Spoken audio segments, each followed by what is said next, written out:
And by the way, after the last episode airs, remind me to tell you something really fun that happened on set.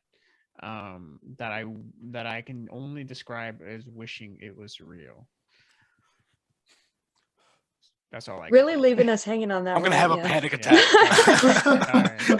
It's a moment that happened on set that I was like, oh my lord, I can't believe I was here for that. But, Oh my god. Okay, what? We have 3 weeks till we hear this? Yes. So you have to remind me because I probably will forget. Oh, I won't. Good. It is set. Yeah. I guess we can now. Do you have something to say before we jump to the review? Yes.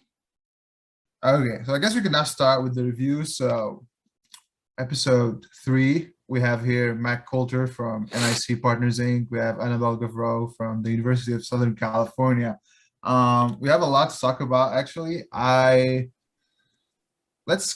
didn't want to start by talking about the Darth Vader scene, but since y'all spent the past 5 minutes just going with it, I guess we can go ahead. My first question was gonna be, was it too early or maybe too late, or was it the right time for the two characters to meet?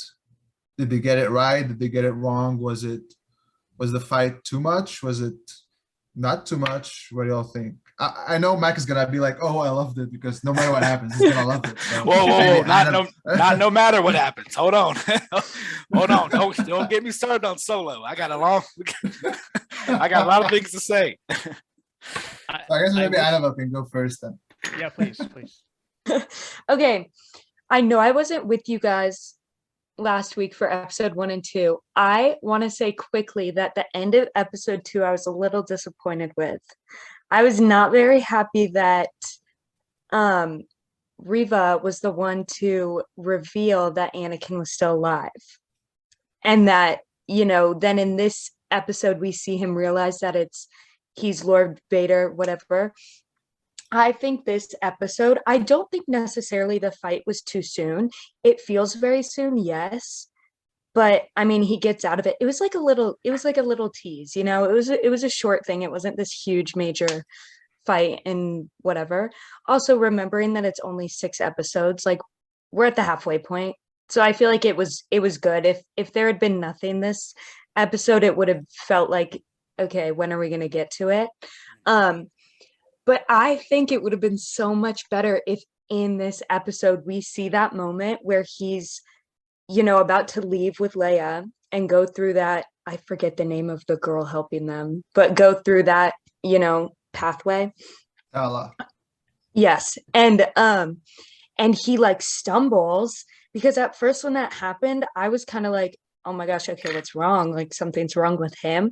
And then I put it together. I was like, oh, someone's here. And then I was like, oh my God, it's not just someone. It's going to be Anakin, like obviously.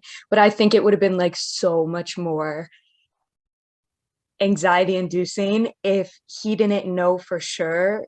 Well, he didn't know at all that Anakin was alive yet. And then we got to this point and he was kind of like, what the heck, I don't know if that really would have worked, like if he would have necessarily put that together or even thought of it, but that's my 2 cents. I don't think the confrontation was necessarily too early, and also because I am pretty certain we'll get a bigger confrontation later, but I do think the end of episode 2, that was premature. That's very Mac, what do you have to say? That's fair. I mean, it's fair. I think it was intense because it does show that contrast of how he like considers Anakin. I think up until that point, because it's been like 10 years, it's more like a in remembrance of he knows, or he didn't know until that point that he was alive. But Yoda knew, which is crazy to me still. That Yoda never told him that. I don't know why. Yeah, I don't know if it was premature. I would say that I also agree. I think it would be much cooler if Obi-Wan found out by Darth Vader dropping out of a starship and landing in the ground and blowing things up. Be like, what's up? Try again. Round 2, I'm back. But like, I mean, I don't hate that it did it. I don't think it was well done. Yeah. I don't hate aliens. Eddie. Yeah, Annabelle, as you were saying, I was thinking about it because I don't because of what I know already, I don't have a problem with Riva Yeah. knowing because I know I'm gonna keep my mouth shut. Careful. Yeah. But hearing you say that, it just story wise, just in my opinion, I think it would be more impactful if, because there's a very good line that Vader says, "I am what you made me." Now imagine if like Obi-Wan's question would be like, "Who are you?" or whatever, and then the response is, "I am what you made me," and then the realization there, I think just that would have been like, oh my god, like I feel like, and then maybe not a flashback, but maybe just a sense of like, and then that's when he maybe utters Anakin first like name for the first time. Like I was just playing that in my head. I'm like, that would definitely be pretty dramatic, you know. So Does he? but the thing is, but I guess the thing is true because the thing is weird because Obi-Wan already knows that Anakin is Vader. Yeah. You know, from the prequels, you know, when he was looking at the holographic stuff, like he saw literally the Emperor calling him Vader.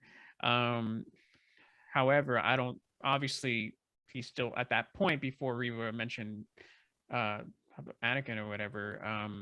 You know, he still thought he was dead, so it didn't matter. So I think that still would have worked out, to your point, Annabelle. Now, as far as where I think, and I think you brought up a good point. It is only six episodes, so I think this was a just fine time to bring up Vader and make them clash once, because we need to see Obi-Wan like he's already defeated before he even turned on his lightsaber, you know, and before there was even a confrontation, he was already there, and then you know, and then having Vader just pummel him and just drag him literally. It was just like a stamp, like it's over for you, old man. Like don't even try. You're a goner. And I think, speaking of, I know there was a lot of criticism of why Vader didn't, and maybe I'm jumping the gun here if this is another question, but why Vader didn't cross the flames or use the Force to bring It's a trap. burned up Obi-Wan. Yeah, the trap. Yeah, it's a trap. It made perfect sense to me because Vader is not trying to kill him. He's trying to make him suffer. Yeah. Yeah. And he knows, and he probably feels already like, I'm going to see you again and I'm going to make you suffer even more. Yeah. Like Yeah. that's the pride and the ego and the rage that Vader has. Like he's relishing this moment to make him suffer. And he's like, you know what? You'll go. I'll find you again. And it would have been way too easy right then. Like way Right. too easy. 100%. He Yeah. saw how weak he was in that moment since he's taken so many years off. Like Right. no, that yeah. It's funny. Took a It's 10-year funny vacation. that the Sith Inquisitors are founded typically by Darth Sidious and then trained by Darth Vader. He kind of treats them like crap though. He trains them. He's really brutal with them, but he like beats them up. He has no respect for them because they're not Sith. They're just dark side users who work. They're high, like I said, they're basically just high rankers in the military. Like I did that last week. But the Inquisitor's job is to hunt these Jedi. And so Darth Vader, who trains them, is also exceptionally good at hunting Jedi. Darth Vader is baiting Obi-Wan. I mean, this is a clear, like, I'm going to torture you, I'm going to make you suffer, and then I'm going to let you go away. Where do you think you're going to go? To a safe place. I'm after you, buddy. I'm coming right for you. That's what he did with Leia. He's like, all right, yeah, now let her go. We'll catch her with her friends. And I'm going to get the plans out of you. And he does it all the time. Darth Vader's not a dumb person. I think a lot of people think like Anakin from the prequel trilogy and think that he's a little immature. And that's fair because he was like 18, right? He's a young kid. But like, he's not anymore. It's been 10 years. This is almost a 30-year-old Jedi killing machine. And like, he's about it. I think he's waiting. He's biding his time. He definitely could have. He could have easily crossed those flames. He could have force choked Obi-Wan to death right there on the spot. He could have hit him with the lightsaber throw. It would be any number of things to kill him, but like that's not the point. The point is they understand how Jedi work. The Grand Inquisitor explained the psychology of hunting Jedi. Who do you think taught him? This guy right here. He's like, oh yeah, no. Let him go. They'll do the thing. They'll go find somewhere safe with all the other Jedi. Yeah, I think it's true to form. I honestly think the character's so true to form. I think they were paying him a lot of respect. And I mean, they also did the helmet thing. They made his helmet different. They made it like a little longer, like they used to be back in the original trilogy. They thought I wouldn't see it, but I did. I guess to your point, Mike, about the intention of Darth Vader, I really love how Hollywood has finally reached the point where they give the villain intention and background, which adds another extra dimension, an extra important dimension to the story and to the character as a whole. Because I feel that once when The Dark Knight came out and everyone was thrilled about it, the only critique the movie had was how the Joker was not written well enough, how the Joker didn't have enough intention, didn't have any background. We don't know why he was doing what he was doing. So when I look at, yeah, you didn't notice that? I did not know that was a critique. I thought I thought it was unanimous agreement that the Joker from The Dark Knight was top tier villainry. I didn't know there was a discussion to be had. You let me find him. Yeah, so this was the basic idea that you need the villain to have more background. I was watching Hawkeye the other night, and I noticed how they did that with the Echo and all, which was quite interesting, and I really loved it. In relation to your point, how he didn't want to kill Obi-Wan, I felt that was really important because that puts the stakes at another level, because it adds the element of intrigue to the audience, and it makes us ask the question, okay, what does he want? Of course he wants him to suffer, but we know there's something else to it. He wants to tell him something, he wants to teach them something. So it adds to this intrigue that I'm quite interested to see what's going to happen, because if all he cares about is just killing him, okay, we know Obi-Wan's not going to die because he's the main character. So I guess that's something that's quite lovely from them to do. And in relation to getting back to the idea of whether it was too early or too late, I'm going to relate it to my next question, which was the scheduling of the episodes so far. Because if we noticed that, okay, we have a first, which is the first 2 episodes were released together. That's the first. And we have another first. I don't know if y'all noticed that the first 2 episodes were released on a Friday, and the 3rd episode was released on a Wednesday, which is not a coincidence, in my opinion, because of course, in relation to what we talked about last week about how series are changing, we don't have people throwing everything just in the pilot.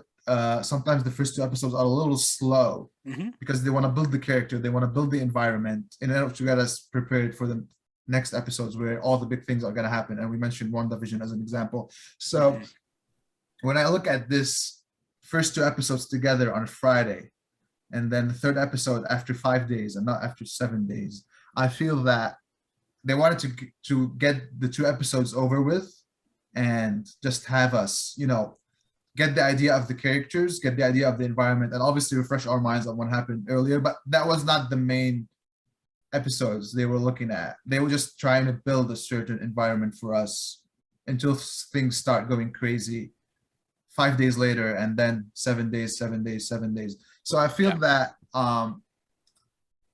when this fight happened, it was the first episode. It wasn't, if that makes sense. It was the first episode by 10 years ago standards, where people throw everything at the beginning to get you hooked. I see what you're saying. Yeah. If someone has I think I know what you're saying. I think I agree with you. I think because of that, I think it's safe for us to assume that the last three episodes are probably going to be bonkers. Just because they've loaded so much already. Like, oh, you've already had a Darth Vader hallway sending some kids, and he was dookie on Obi-Wan. Like, what else can they do? Well, probably have some crazy things happen. So I think I didn't know they dropped them on different days. That's interesting. I wonder if they will drop it on a Wednesday or a Friday. I'm curious. Yeah, do we know when the last 3 are going to be released? Is it Wednesday? It's all Wednesdays. It's all Wednesdays. The original first 2 episodes were just going to be Wednesdays each.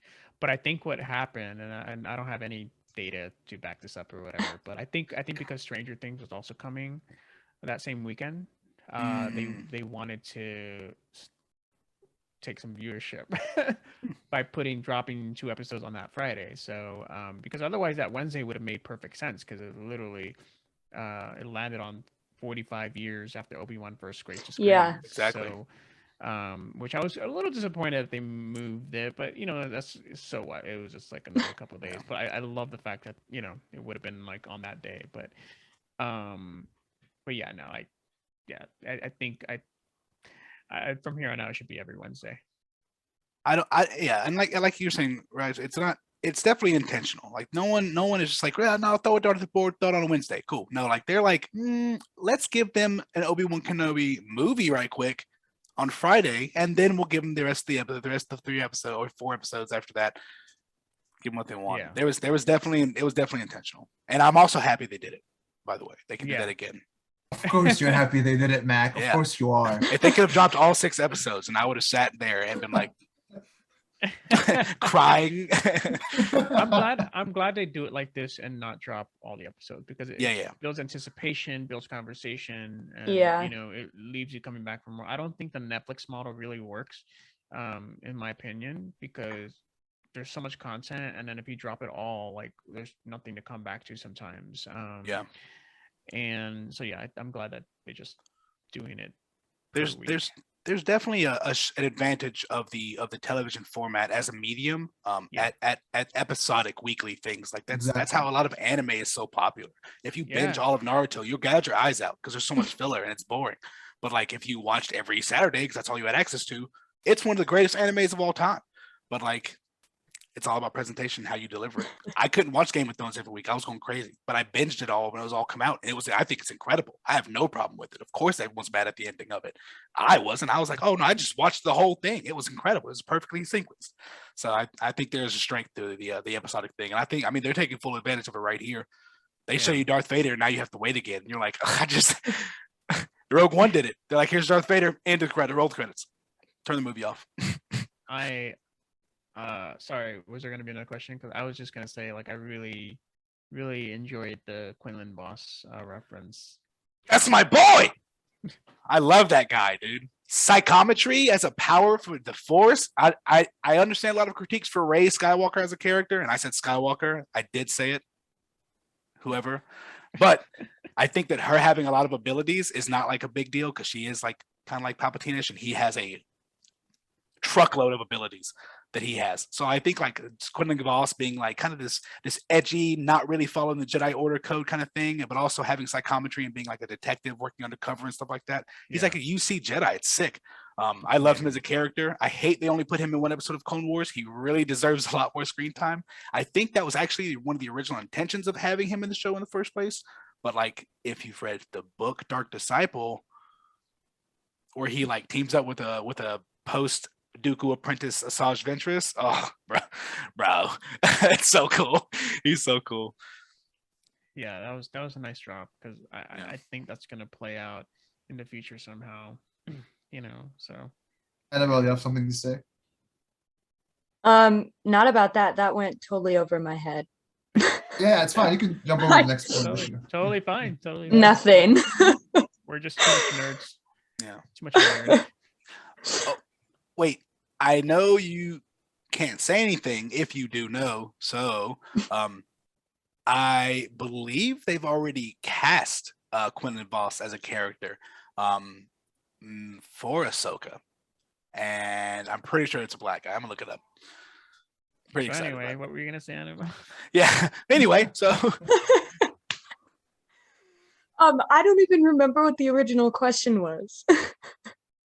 We're talking about scheduling, but if you have anything else to say, it's fine. Oh, no, I mean, I agree with mostly what was said. I think also when people look back at this series later, the most rewatchable ones are gonna be like from the third one on, even though I haven't seen the future ones.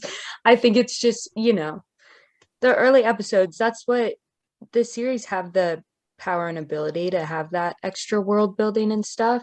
Not that we need world building for Obi-Wan, but that basic foundation for the characters and what we're going to focus on. Mm-hmm. But I don't know. I did like some of the other random little mentions of other characters. We finally got this first confrontation about Padme potentially, and Leia talking to Obi-Wan about her in the future, I'm hoping. And the fact that Obi-Wan has a brother is very interesting to me. So I think this episode was kind of, I would agree that this is kind of where it's starting almost. So I'm excited to see where it goes. Awesome. Yeah, kind of relation to your point, Mac, about when you were talking about the television model.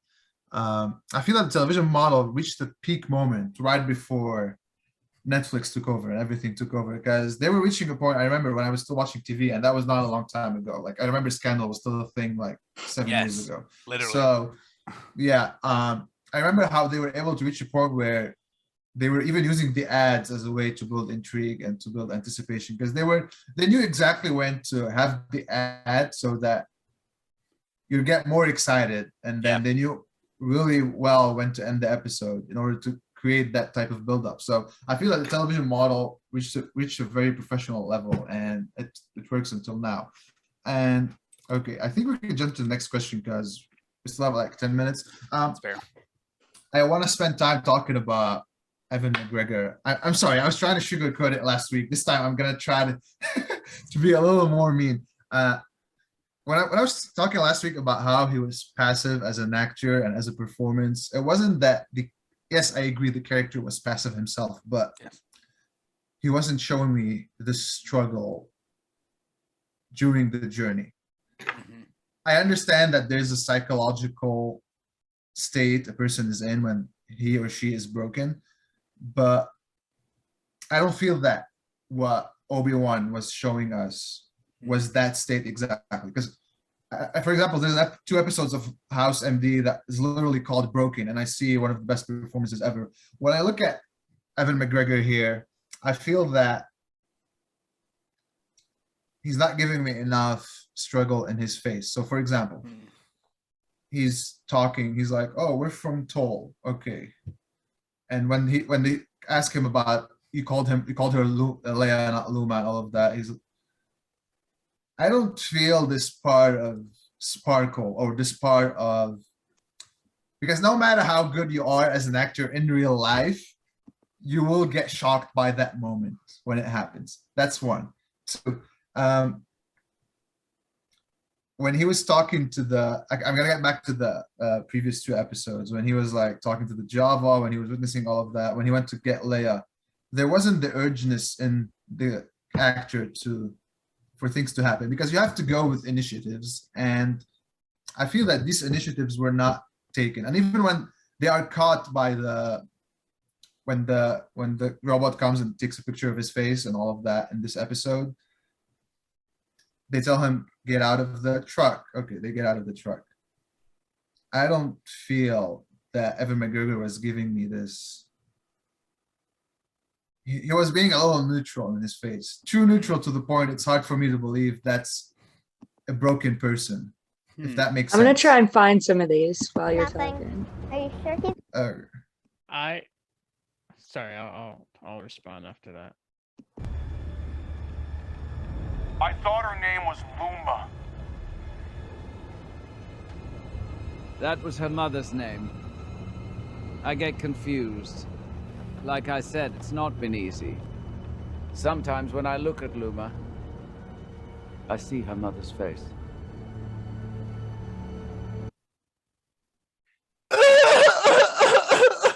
Me the whole time. So I understand where you're coming from, but man, I have to disagree. Excuse me, because who is Obi-Wan? He's basically a monk, right? We can talk about Ewan McGregor in general, but Obi-Wan himself is a monk, if you want to put it in just contemporary terms. And he's playing a broken one, but he's still very stoic. And I don't think you're going to need much more from him in those situations, because especially in that scene right there, he's not the type to get frazzled with those little situations. The only person that frazzles him is Vader. Literally, that's the only person. But in those little situations, he's not frazzled. He keeps calm. He has decades of training. He has of keeping his composure. And yes, he may be broken. And yes, that is a valid factor to have. But I think because his protectiveness of Leia is so fatherly and intense for him, he's not going to panic in those moments. Again, unless Vader is around, then perhaps. So that's my only rebuttal to that, because I don't think he needs to do anymore. And I was going to bring up that conversation he had with Leia. That was probably one of my favorites scenes of the entire episode, because Yeah. there's so much in there between them two, and the chemistry that they have is so it's so deep in a weird way, like that I wasn't really not expecting. Maybe deep is a little bit exaggerating, but it just felt like I could watch that conversation forever. And him talking about his brother, and like just kind of like I can see him like reminiscing, like trying to remember, like, oh my god, like, you have a brother. And first of all, I was like, excuse me, like, so Yeah, I didn't know none of so that. I understand what you're saying, and I think it's a very valid point you bring up. I just disagree in the sense that it's because like it's just not him. Like I don't. If you look at the prequels, he's not ever frazzled, like, except for in the last episode in Revenge of the Sith, because he's literally fighting his brother and his Padawan, and so it's definitely give or take, but I definitely lean more on the fact that I feel like that's just because that's who Obi-Wan is. And and the show's not over, but I think with this episode, I think it's just the right amount, because it's not until you see at the end that he's really panicking, and I think that breaks him out of the shell, and I think that shows dynamics within it. That's just kind of what I was processing when you're saying. I'm like, oh yeah, let's have a point, but then I was thinking like, well, there's some precedent to some of this, I think. But that's a very good point to bring up. I agree with Eduardo. I think we are so, again, used to the prequels, and especially Revenge of the Sith. This Mustafar lightsaber fight scene. That's one of the longest fight scenes in history of cinema, by the way, if not the longest one, by the way. You can Google that. So, but like, you're used to him screaming. He's in the most frantic moment of his life. You are my brother, Anakin. You know what I'm saying? Screaming, his Scottish accent slipping in the background. He's screaming so hard, like it's incredible. But then you go here and you watch him 10 years later, after he probably doesn't talk much throughout the day. He definitely has days where he doesn't speak words to anybody. And so now you meet him 10 years later, and he's kind of like back to his stoic monk thing, also putting on an act. When the Jedi runs up to him, I think in episode 1, he like pretends not to know him, and he has like a dull voice. He doesn't have any inflection. He's clearly like, you don't know me. I'm not anybody you know. You have the wrong person. But like, it's not. Then immediately he switches. He's like, okay, you have to get out of here. Take your lightsaber, bury it, never come back. And it's like, it picks it up a little bit. And I think, yeah, like here, like at the end of this, he does pick it up. Like once they discover, like, get off the truck, he's like, no, nope. And he turns up a little bit. So I think there's I wouldn't say that it's like an acting issue just because we know Ewan McGregor is raw. He has like a legitimate talent as an actor. I would say it's definitely like a character decision. It's an acting decision as by the actor to portray that, because he can scream. You know, he can yell. You know, he can scream. He's a singer. He can sing. So they have the pipes for that too. Anabelle, what do you have to say about the acting? I agree. I think the reason that his kind of monotonic, guarded performance hasn't bugged me or stood out to me is because I thought it made sense, just because he is such a strong Jedi and he's been through a lot, and to go off the fact that he is this kind of stoic character, it's also, I think there's so much about him kind of guarding himself and blocking himself off from other people, Leia included, because I mean, look what happened when he took Anakin under his wing and brought him up. Like, that's traumatic, and that has, I think, caused a lot of scars with him. And so I think that's just another reason as to why he's so, I don't need to talk to you, I don't need to connect with you, I don't need to give you anything more than the most basic thing, just because, I mean, he's trying to protect himself and protect others, because last time he trained someone, it didn't end well. So I think so far it has made sense, and I think we're starting to see him open up a little bit more, and I think him having more conversations with Leia will definitely help that more. And We don't know how this is going to proceed, but the end of this episode did suggest that he's going to have to find her again, you know, and feel the pain of having potentially lost her again. So I think we're going to keep seeing him open up, but I think so far it's made sense for his character considering what he's gone through. I think kind of in relation to what Max said about the scene when he tells the Jedi, "Oh, you got the wrong guy," and all of that. And I agree. I agree it's a actor's choice. I agree 100%. I disagree with the choice itself. Because, okay, let's get back to the basics. So Eddie mentioned he's a monk, okay? A monk would feel really sad, would feel really bad lying to people. So I feel that, I'm a religious person, by the way, so as I grew up, I kind of tried to stop lying and all of that. So I can feel that, for example, if I want to lie to a Jedi who's here asking for my help and whose life is on the line, if I'm going to say you got the wrong guy, I'm not going to be monotonic. I'm going to be like, a little aggressive. You got the wrong guy, because there's part of me that's lying. So there's part of me that's guilty because I'm lying. So it's showing the struggle a little more. And also, since he's a monk, since he's done this for decades, he is under the responsibility to help people who need them, which means the struggle should be even higher. I think he's lost that. I think he doesn't think it's his responsibility anymore. He's not a Jedi anymore. I don't think that he doesn't want the responsibility. I think he doesn't deserve the responsibility anymore because of what's happened in the past. I think he doesn't think he has the right to help other people because he doesn't think he'll do it well.